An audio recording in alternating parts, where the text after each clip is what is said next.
Blood is thicker than water, but it turns out deceit is thicker than both. My perfect, wealthy sister framed me for stealing her $90,000 heirloom engagement ring, turning our entire family against me. But she forgot one crucial detail.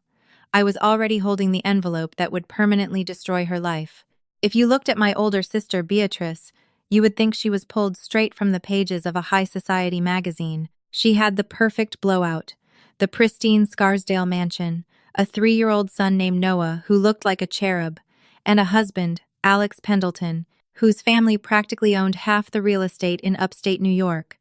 Beatrice was the golden child. She was the daughter my parents, Robert and Martha, proudly paraded around at country club dinners, while I, Anna, was the afterthought, the struggling graphic designer living in a cramped 4th-floor walk-up in Queens. I was used to the dynamic. I had spent 28 years living in Beatrice's shadow, surviving on the scraps of my parents' affection. But I never, in my wildest nightmares, thought my own flesh and blood would orchestrate my absolute ruin just to save her own skin. The nightmare began on a crisp October evening. Beatrice was hosting a lavish family dinner to celebrate Alex's recent promotion to CEO of his family's firm. The guest list was intimate but heavy with judgment. Our parents, Alex's overbearing mother, Josephine, and a few of Alex's elite corporate partners. And then there was me, invited out of sheer obligation. I remember walking into their foyer, the scent of expensive tuberose candles and roasted duck wafting through the air. Beatrice greeted me with a tight, condescending hug. "Anna, darling, you wore that dress," she said, her eyes doing a quick, devastating sweep of my off-the-rack navy wrap dress. "How sustainable of you to keep re-wearing it." "Good to see you too, Bea," I muttered, brushing past her to hand my coat to their housekeeper, Maria. Dinner was an agonizing affair. Beatrice held court at the head of the mahogany table, her hand resting delicately on Alex's arm. On that hand rested the Pendleton family heirloom fear, breathtaking 4-carat cushion-cut diamond ring surrounded by a halo of sapphires. It was worth nearly $90,000, but to Alex's mother, Josephine, it was priceless. It had belonged to Alex's great-grandmother. Halfway through the dessert course, a flawless creme brulee, Beatrice suddenly gasped. The sharp sound sucked all the air out of the dining room. "My ring," she whispered, her voice trembling. Her left hand was suspended in the air, her ring finger conspicuously bare. "Alex, the ring is gone." Panic erupted. Chairs scraped loudly against the hardwood floor. Alex immediately dropped to his knees, frantically searching the Persian rug beneath the table. "Did it slip off, Bea? You just had it on during the toast." I went to the kitchen to check on the dessert," Beatrice stammered, real tears welling in her perfectly mascaraed eyes. "I took it off for 1 second to wash my hands at the sink. I left it on the marble counter. I swear I did." Everyone rushed to the kitchen. The counter was empty. We searched the sink, the floor, even the trash cans. Nothing. The tension in the house shifted from frantic to suffocating. Josephine was clutching her pearls, her face pale with fury. "That ring has been in our family for 4 generations, Josephine hissed, her eyes darting around the room. "It doesn't just walk away." That's when Beatrice's gaze slowly drifted toward me. It was a calculated, theatrical look of dawning horror. "Anna," Beatrice said, her voice shaking with fake hesitation. You went into the kitchen to get a glass of water right before Maria brought out the dessert." My stomach dropped to the floor. "What? Bea, are you serious?" "I was in there for 10 seconds.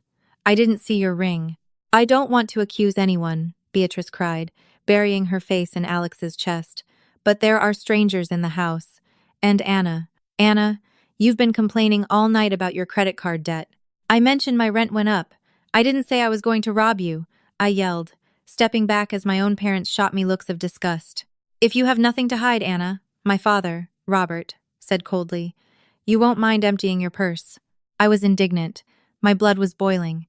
I marched over to the entryway table where my battered leather tote bag sat, unzipped it, and aggressively dumped the contents onto the pristine white rug. Keys, a tube of cheap lipstick, a subway pass, my wallet, and a crumpled receipt fell out. And then, tumbling out from the folds of a stray tissue, the heavy, unmistakable sparkle of the 4-carat diamond hit the floor with a sickening clink. The silence that followed was deafening.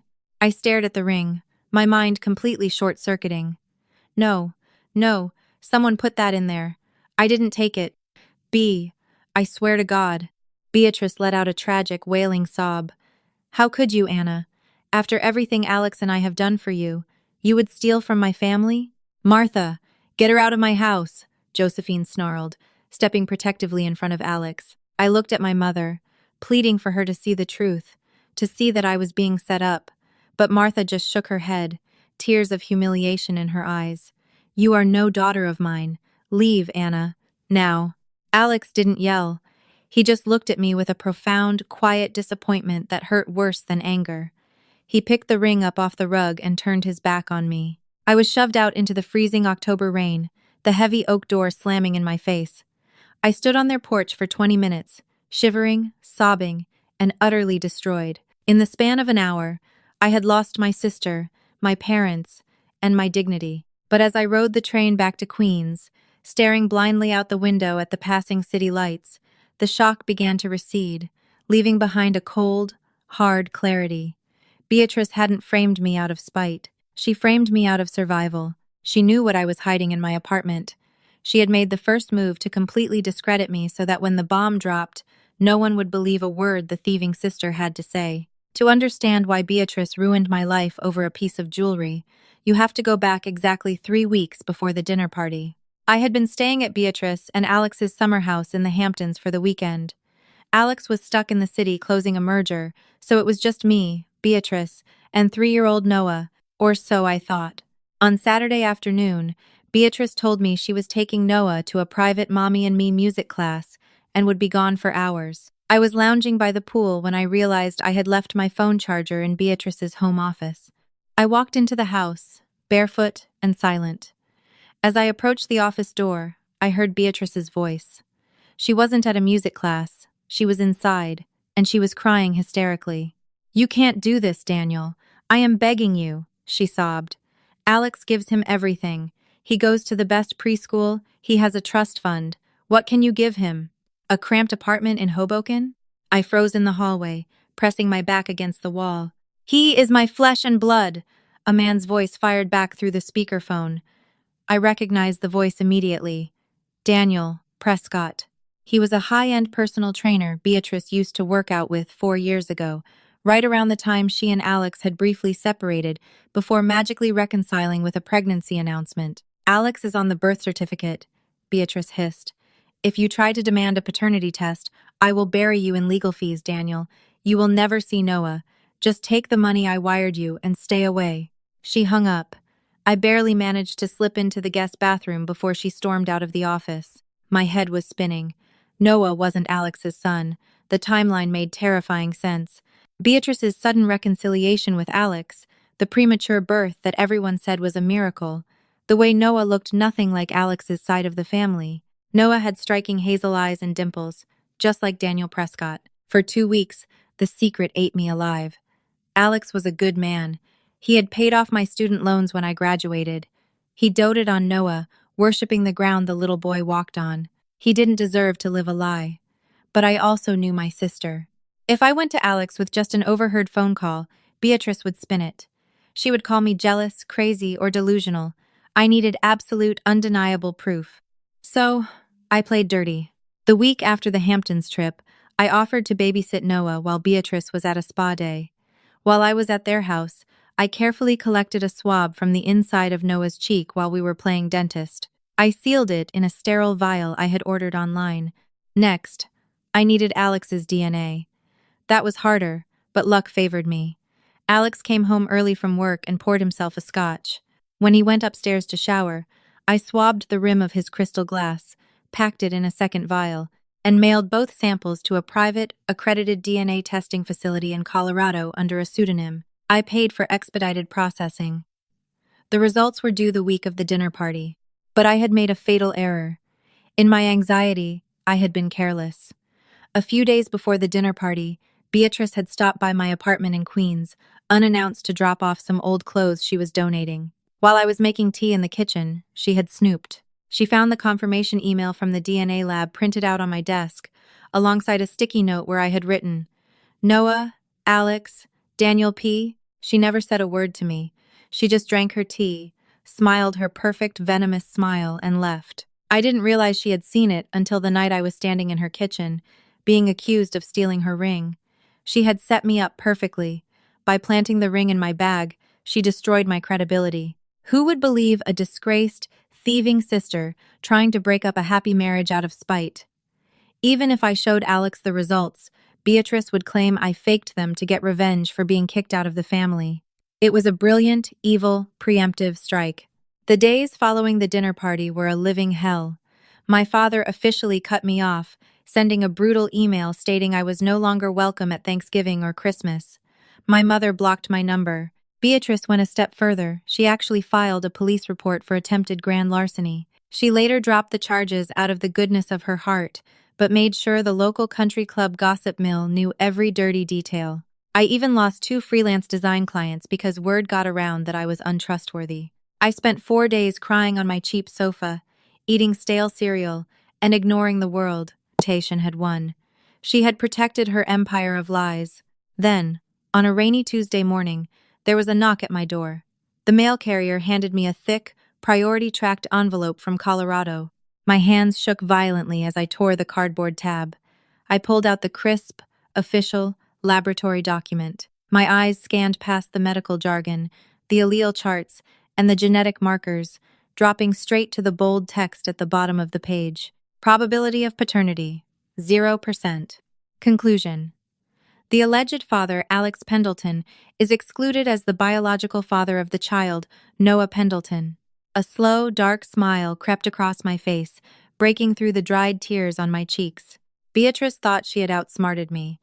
She thought she had silenced me by making me the villain of the family. But she had fundamentally misunderstood the rules of warfare. By stripping me of my family, my reputation, and my safety net, she had given me a dangerous gift. She left me with absolutely nothing left to lose. I wasn't just going to show these results to Alex quietly in a coffee shop. No, Beatrice loved an audience. She loved the theatrics of destroying me at a dinner party in front of the people who mattered most. It was time to return the favor. Revenge requires strategy, and I knew I couldn't walk into Alex's corporate office and simply hand him an envelope. Beatrice would intercept it. She controlled his schedule, his home, and his narrative. I needed a setting where she couldn't silence me, where her carefully constructed facade would be stripped away in front of the very people she was trying to impress. The annual Pendleton Foundation Winter Gala at the Plaza Hotel was exactly 3 weeks away. It was the social event of the season, a glittering monument to Alex's family legacy, heavily attended by the board of directors, elite investors, and my sycophantic parents. Beatrice would be in her element, playing the role of the devoted, philanthropic matriarch, but I needed an anchor. If I just showed up waving a piece of paper, I would be dragged out by security as the unhinged, thieving sister.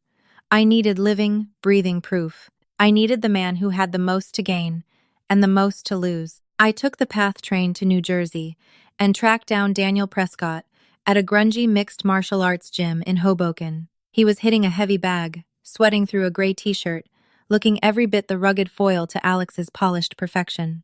When I approached him, he tried to brush me off, assuming I was there on Beatrice's behalf to deliver another threat.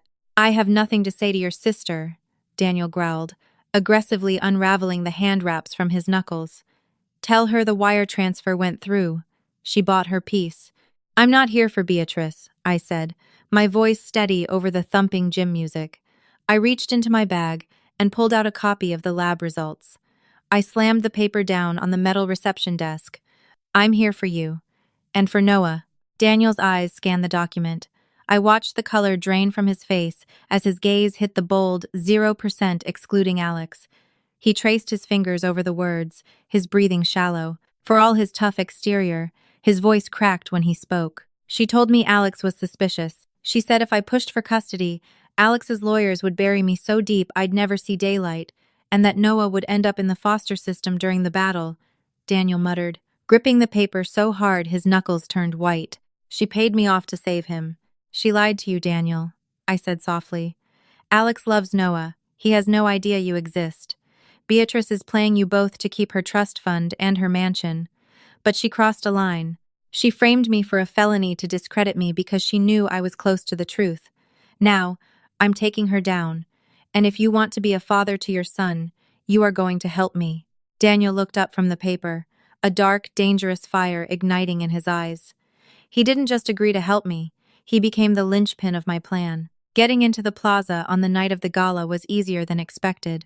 I had designed the floral arrangements and table layouts for the event months ago, before Beatrice had me exiled. I knew the service entrances, the security shifts, and the exact timing of the evening's program. I wore a sleek, dramatic black gown I had found at a vintage consignment shop, a far cry from the cheap wrap dress Beatrice had mocked at the dinner party. Daniel wore a tailored tuxedo that barely contained his broad shoulders. We walked through the kitchen loading dock, bypassing the guest check-in entirely, and slipped into the shadows of the grand ballroom's balcony. The room was a sea of crystal chandeliers, flowing champagne, and old money. My parents were seated at table 1, beaming with pride as Alex took the stage. Josephine, Alex's imperious mother, sat in a velvet chair, wearing the very sapphire and diamond ring Beatrice had accused me of stealing. It had been miraculously recovered by Maria, the housekeeper, in a laundry hamper, a convenient wrap-up to Beatrice's lie. Alex tapped the microphone. The room fell into a respectful silence. "Thank you all for being here," Alex began, his voice warm and commanding. "We've raised over $4 million tonight for pediatric health care. But before we conclude, I want to take a moment to thank the woman who makes my world turn, my beautiful wife, Beatrice, and our son Noah. They are my rock, my legacy, and my entire heart." Beatrice stood up, wiping a delicate, practiced tear from her cheek as the ballroom erupted in applause.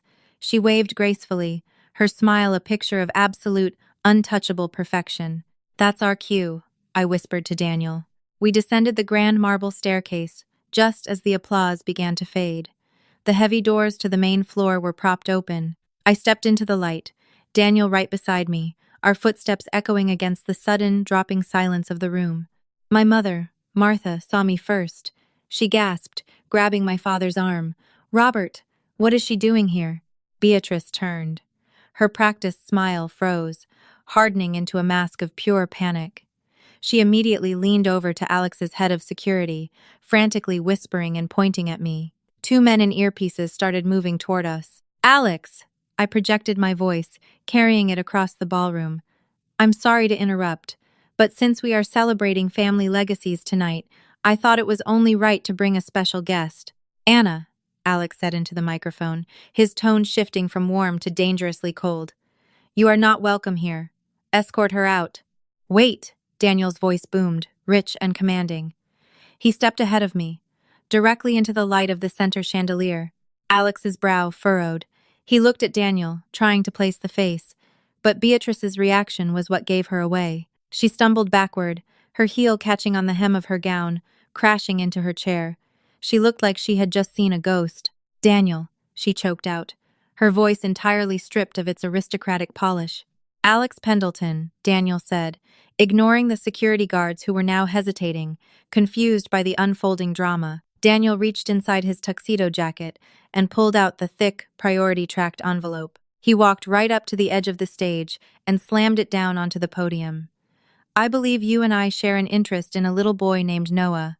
The ballroom was so quiet you could hear the champagne bubbles popping in the crystal flutes. Josephine stood up from table 1, her diamonds flashing. "Alex, what is the meaning of this? Who is this thug?" Alex didn't answer. He was staring at Beatrice. He saw the sheer, unadulterated terror in her eyes. Slowly, deliberately, Alex reached out and picked up the envelope. He tore the tab. "Alex, no! Don't look at it!" Beatrice shrieked, suddenly launching herself up the stage stairs. "It's a lie! Anna faked it! She's trying to ruin us because we caught her stealing your grandmother's ring. She paid this man to lie." "I didn't fake anything, Bea," I said, stepping up to the stage, looking my sister dead in the eyes. "And you know it, just like you know exactly how that ring ended up in my bag." Alex pulled out the crisp laboratory document. The silence stretched on for what felt like an eternity. I watched Alex's eyes scan the medical jargon, tracking down the page. I saw the exact second his heart broke. His broad shoulders hitched. The color rushed out of his face, leaving him looking hollow, aged, and utterly broken. He stared at the bold print. Probability of paternity, 0%. Alex. Beatrice sobbed, dropping to her knees on the stage, reaching out to grasp his pant leg. Please. I love you. It was a mistake. We were separated. I didn't know. You didn't know? Daniel fired back, stepping onto the stage. You knew exactly who the father was, Beatrice. That's why you wired me $50,000 last week to stay out of New York. You told me Alex would destroy me in family court. The crowd gasped. The investors, the board members, the high society elite, they were witnessing the utter demolition of the Pendleton Golden couple. My parents looked like they were going to faint. My father's jaw was unhinged, and my mother was covering her mouth, weeping into her silk shawl. Alex looked down at Beatrice, his expression shifting from devastating heartbreak to a terrifying, absolute zero. He gently pried her hands off his leg. You let me raise him for 3 years, Alex whispered, his voice vibrating with a quiet, lethal fury. You watched me hold him in the hospital. You watched me teach him how to walk. You let me believe he was mine. He is yours. You are his father, Beatrice wailed, her flawless blowout now a tangled mess around her face. No, Alex said coldly. He is my ward, but he is his son. He gestured to Daniel. Alex turned his attention to me. The anger in his eyes faded into deep, agonizing shame. The ring, he said softly. She planted it, Alex, I said, my voice breaking for the first time. I found out about Daniel in the Hamptons. Beatrice saw the lab confirmation on my desk. She framed me so that when I brought you this envelope, you would think I was just a bitter thief out for revenge. Alex, she's lying! Beatrice screamed, scrambling to her feet. She stole it! Enough! Josephine's voice cracked through the room like a whip. Alex's mother marched onto the stage.